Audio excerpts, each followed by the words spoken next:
I'm here with the founder of LAX for the Cure, the one and only Jess Shoulberg. Jess, thanks for joining me today. Thank you. Now, this is one of my favorite parts of the event. It's whenever I get to sit down and have an interview with you. Because I never want to sit down.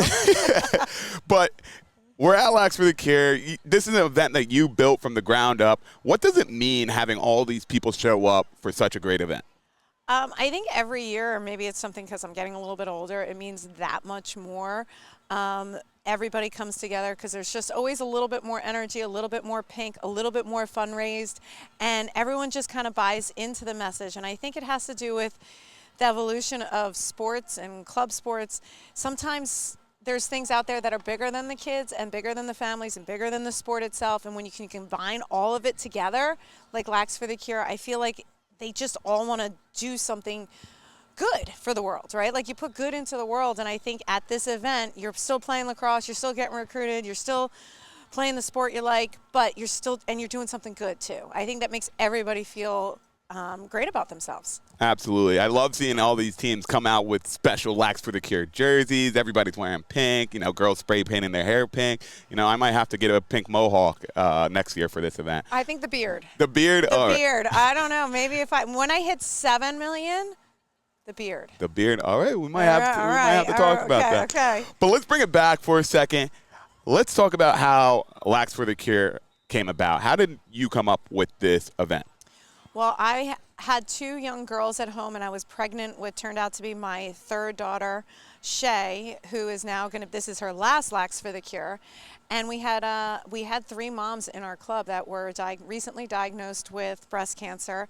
And I was sad, and I was affected by it because obviously I didn't want my children to have to deal with, or be in a situation where I had breast cancer, or I was looking at it, wow, I have 2 daughters, and now I have 4 daughters, but I'm just saying, like, I didn't want them to have to deal with breast cancer. And so then I was looking at the walks that Komen did, and I was like, these kids could do something. And it's when you empower them and the youth behind it, I mean, it's just so impactful for them. And I think ultimately that's how it started, and it's taken off. And I'm hoping that, like, we're just creating awareness for the disease, because I do think the awareness is key in making sure you're getting diagnosed, or early diagnose, getting your test done and making sure there's early diagnosis. I'm sorry, I can't even say the word right, but like, it's just trying to make sure that you are catching everything early. But I think that the key is awareness and making sure that everybody here knows whenever a doctor says you go do your test, and I think it just goes a long way. Absolutely. So you speak about awareness. One thing I'm very aware of is that $6 million right over there. How did you guys get to the point to get $6 million towards breast cancer?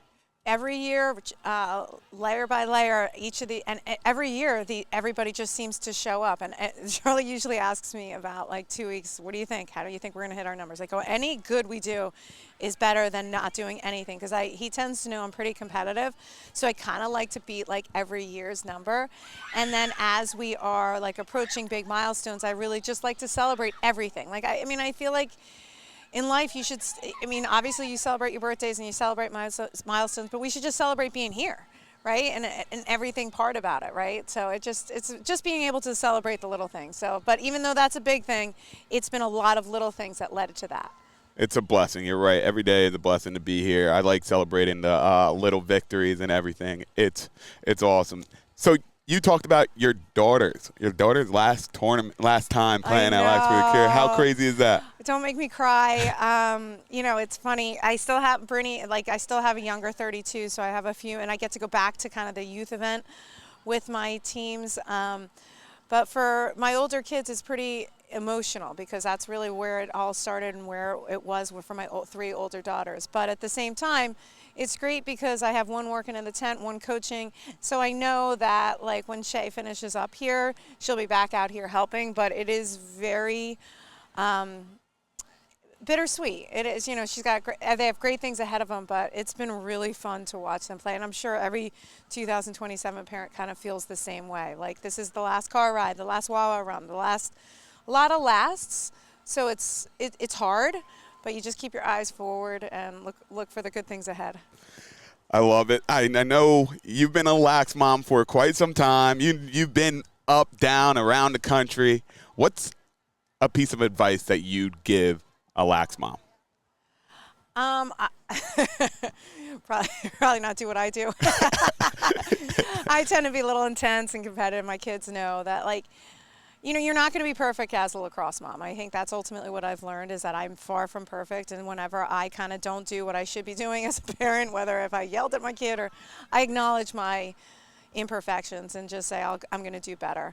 And I do think you just have to live in that moment and enjoy that moment and not worry about the stuff that's at home, whether it's the pets, the other kids, and balancing everything out. Just try to live in the particular moment that you are with your child, because it goes really fast. I mean, what I would give to have car rides back with Elizabeth and Gracie, now that I have so I think it makes that much more impact with Shay, because I know it just changes so much.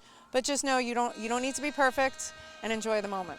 Just enjoy the moment. Yeah. Well, I'm going to let you enjoy the moment. I know you got a lot of lacrosse to watch for the rest of the day. Yep. But thank you for coming up with such an awesome event. And I love being here at LAX for the We Kids. love having you. You make everything so special. So we truly appreciate your energy, your personality. And in all honesty, you are part of the success of this, because you bring energy to us, positive vibes. I mean, it's just it's a gift that you have. So thank you for sharing with us. Thank you. You're going to make me cry now.